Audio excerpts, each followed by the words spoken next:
맑은 영혼의 산책길에서 띄워드리는 숨결이 되는 양식 함께하는 시간입니다. 오늘도 여러분과 함께 화면과 음성으로 나누는 이 시간 통해서 또 주님 안에 걸어갈 수 있는 참된 사랑의 길 함께 나눌 수 있도록 허락해 주신 하느님께 깊은 감사를 드립니다. 오늘은 연중제 24주일 이르렀지요. 어느덧 순교자 성월 9월도 중반에 이르렀습니다. 이처럼 빠른 세월 마음으로 느끼는데요. 때로는 무감하게 반복되는 하루하루처럼 보이지만 하느님께로 다다르고자 하는 우리 마음의 움직임, 그리고 사랑하기 위하여 내어드리려 준비하는 이 시간들이 그만큼 마음에 차곡차곡 쌓여져 가는 기쁨이기 때문에 그만큼 분주하게도 느껴지는 것이 사실입니다. 함께하는 여러분들 마음속에 주님의 평화와 사랑이 더 깊이 은총으로 머무시기를 바라는 마음 담아 오늘의 말씀을 전하고자 하는데요. 오늘은 이맘때에 이르러 세상에 대한 관망이 더 깊어져 갑니다. 무엇보다 이 세상의 숱한 여러 현상들, 여러 사회의 모습들을 바라보면서도 참으로 중요한 질문 한 가지가 마음을 파고들기 때문이지요. 하느님을 깊이 공경하고 사랑하는 것, 그리고 사람에 대하여 깊은 배려로 응답하는 것, 그 가운데 서로 모순과 충돌이 있을 수 있는가라는 질문이죠. 이 질문을 던지기에 앞서서 제가 예비자 교리 마칠 때쯤 우리 찰고라는 것을 하죠. 이런 질문을 드릴 때도 있습니다. 여러분은 교리를 배우시면서 하느님께서 나에게 어떤 분이신가 하는 느낌이나 생각을 정리하게 되셨나요? 이렇게 여쭤볼 때가 있습니다. 이것은 곧 신관에 대한 질문이라고도 할 수 있는데,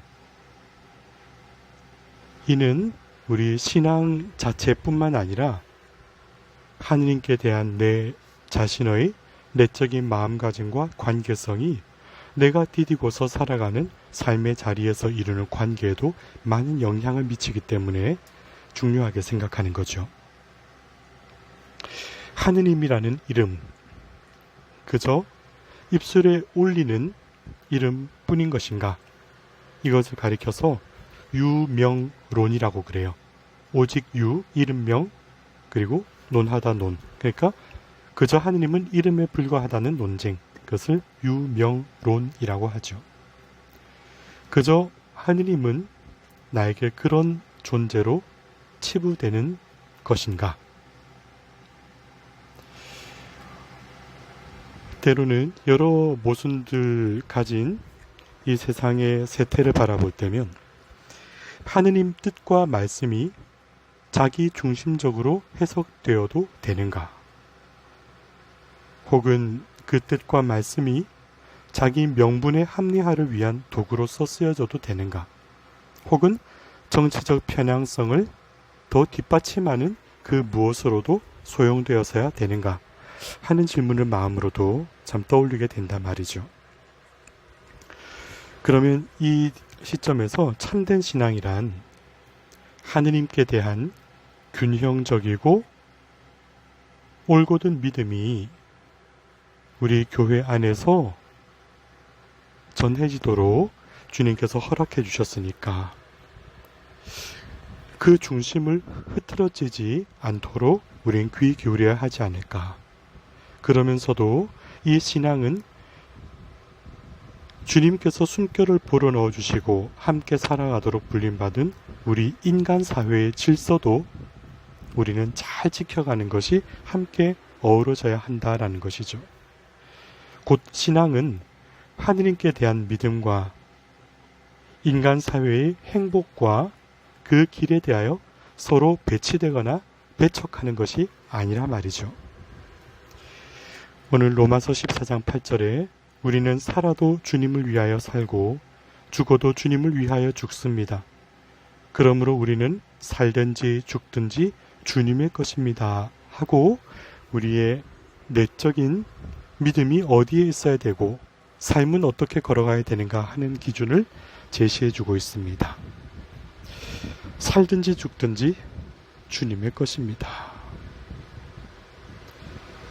이 깊은 고백은 요한 1서 4장 16절에서 하느님을 일러주셨던 것처럼 하느님은 사랑이십니다 라는 본질이 결코 약화되어서는 안 된다라는 것을 내적으로 품고 있는 말씀입니다. 그런데 이때 사랑은, 그리고 우리가 온전히 주님의 것이라는 그 믿음은 맹목적인 사랑의 하느님을 쫓는 것이 아니라 또 사랑의 내적인 중심을 잃은 정의로움만을 추구하는 것도 아니어야 한다라는 겁니다. 참된 질서의 중심은 사랑의 바탕을 둔 냉철한 정의로움이 어우러져야 하는 것입니다. 진정한 회복을 꿈꾸고 그것이 서로서로의 함께 이루어지는 관계를 통해서 만들어가는 사회의 공동적인 지향에 디딜 수 있는 의지가 되는 것, 그것이 함께 맞물려 돌아가야 한다는 거예요. 그러면 진정한 회복과 공동선, 그것을 찾아내기 위해서는 어디로 가야 하느냐면 그것이 바로 본질을 성찰하는 것이다 라는 거예요. 진정으로 하느님께서 숨결을 나에게 풀어넣어 주시면서 나에게 맺으라 하신 그 사랑의 뜻이 어디 있는가를 찾아가고자 하는 것. 이것이 곧 진리의 길로 나아갈 때 가장 소중한 단초가 되고 동시에 핵심이 되는 것입니다. 오늘 집에서 28장 3절부터 4절 사이에 인간이 인간에게 화를 품고서 주님께 치유를 구할 수 있겠느냐? 인간이 같은 인간에게 자비를 품지 않으면서 자기 죄의 용서를 청할 수 있겠느냐? 하고 중요한 질문을 다시 우리에게 던지시지요. 즉, 우리가 참으로 찾고자 하는 치유와 용서, 그 근간에는 서로를 향한 치우치는 한편에서의 단죄가 아니어야 한다라는 것이죠. 그러면서도 동시에 그저 그래 괜찮아 하면서 더 깊은 내용을 또 더 심도 있게 서로에게 다가서는 그 어려움들을 무마하고 또 어려운 이런 고민들을 모면기 위해서 표면적으로 용서하는 것도 바람직한 것이 아니라는 거예요. 치우치는 단죄나 그저 넘어가기 위하여 겉도는 용서가 아니라 주님께서 바라시는 길은 분별을 통한 개선의 방향을 설정하는 것, 즉 어떤 길이 참으로 옳은 것인가를 가슴 깊이 되묻고 더 나은 길로 나아가기 위한 곳이 어느 쪽인가 하고 그것을 가늠해 보려는 성실한 노력이 필요한 것이지요. 곧 긍정의 변화를 위해서 혼자만이 아니라 상호적인 노력, 서로 간의 노력을 바탕으로 한 용서가 이루어져야 하는 것이다. 개인과의 관계에서도 사회를 향해서도 말이죠. 이때 단죄나 용서처럼 그것도 표면적인 용서에 이르는 것이라면 그것은 한쪽에 치우친 편향의 특징이라 할 수 있고, 그 편향된 마음은 다른 사람의 말에 귀를 닫는 것부터 시작되는 것. 귀를 닫으면 독선이 이루어지고, 독선은 상대방은 네가 뭘 알아 하는 무시의 방향으로 단절이 된다 말이죠. 주님께서 말씀하신 용서는 바로 그 벽을 부수는 거예요. 근대 철학자 중에 헤겔이라는 사람이 있는데 그는 사회가 발전하기 위한 방법을 변증법이라는 말로 설명했거든요. 변증이란 서로 변호하여 증언하다라는 뜻일 텐데 뭐가 그렇게 하느냐면 지금껏 옳다고 믿어왔던 것을 정이라 한대요. 정. 근데 그거에 대해서 또 상대의 입장이나 다른 입장을 표현한 것을 반이란대요. 반. 그러면 믿어왔던 정과 그러지 못한 반이 부딪힐 때 그럼 어떻게 하는가? 그것을 찾아내고 절충하는 관계를 합이라 부른대요. 정반합. 이렇게 조율해 가면서 좀 더 나은 방향으로 나아가는 것을 변증법이라 했고, 근데 그러기 위해서 뭐가 필요하냐? 그 사이에는 치열한 고민과 투쟁이 필요하다, 이렇게 설명했다 합니다. 우리 신앙인이 가져야 하는 하느님의 눈과 마음으로 바라보는 거예요. 신앙의 눈으로 바라볼 때 정은 무엇이고 반은 무엇인가? 앞서 말했던 헤겔의 변증법, 정반합, 이런 과정을 통해서 그는 투쟁을 얘기할 때 결국 사람과 사람 사이의 계급의 투쟁, 이런 걸 통해서 사회를 바꿔가야 한다 해서 나중에 공산주의까지 영향을 미치거든요. 그런 것이 아니라 우리 믿음의 눈으로 바라보면 어떨까? 하느님의 눈으로 바라볼 때 정이란 사랑이신 하느님의 뜻에 대하여 겸허한 마음으로 경청하는 관계에서 이루어지는 응답을 말하고 싶어요. 그럼 이때 반이란 무엇인가? 또 다른 가능성, 또 다른 각도에서 볼 수 있는 의미를 말하는 것일 수 있겠다. 그럼 그때 무엇이 필요하나? 바로 분별이 필요한 거죠. 나의 신념과 좀 다른 부분이 있다 하면 그때는 그 안에도 귀를 기울임이 필요하고 분별이 필요하다는 거예요. 그러면 신앙에서의 합이란 뭔가? 이거는 너도 맞고 그대도 맞으니까 대충 이 중간을 갑시다 하는 세속적인 절충이 아니에요. 오히려 하느님 안에 찾아가는 것은 열려진 발걸음, 주님의 뜻을 또 묻고 또 물을 수 있는 7번이 아니라 77번이라도 다시금 그 사람의 마음도 눈도 들여다보고 서로의 속울음에 귀를 기울일 수 있는 열려진 발걸음을 함께 걸어가는 것. 그러면서 본질 지향, 하느님께서 우리에게 바라시는 것을 잘 찾아낼 수 있도록 기도와 사랑의 바탕을 둔 냉철한 분별의 지혜도 간청하며 나아가는 것. 그것을 바로 합이라 할 수 있겠죠. 그럼 그 길을 어떻게 찾는가? 오늘 집회서 28장 7절에 지극히 높으신 분의 계약을 기억하고 잘못을 눈감아 주어라 하셨지요. 지극히 높으신 분의 계약이 무슨 내용인가? 예레미야서 11장 4절에 너희는 나의 백성이 되고 나는 너희의 하느님이 될 것이다 하셨지요. 그것이 바로 사랑의 계약이에요. 곧 이런 나 자신의 하느님이 되어주실 거라고요. 내가 완벽한 사람인가요? 아니라 말이에요. 나도 넘어질 수 있고 실수할 수 있고 다시 일어서기를 간절히 바라는 마음을 지닌 나약한 사람이란 말이죠. 이런 나에게 베풀어 주신 주님의 계약을 기억할 때 무엇 할 수 있나요? 그저 넘어가기 위해서 눈 감아주고 대충 무마하기 위해서 괜찮은 척하란 뜻이 아니라 이 눈 감아 주어라 라는 말씀에는 여러 가지 과정이 포함된 것입니다. 그것을 저는 이렇게 기도하면서 정리해 보고 싶습니다. 곧 계약을 기억한다는 것은 지극히 높으신 분 하느님께서 내 삶의 주인이 되시도록 내어드리는 겸손한 분별을 청하는 마음이 그 바탕이 돼야 되는 것이죠. 그리고 이 분별 다음에는 서로가 변화될 수 있도록 무엇이 필요한가? 인내가 필요한 거예요.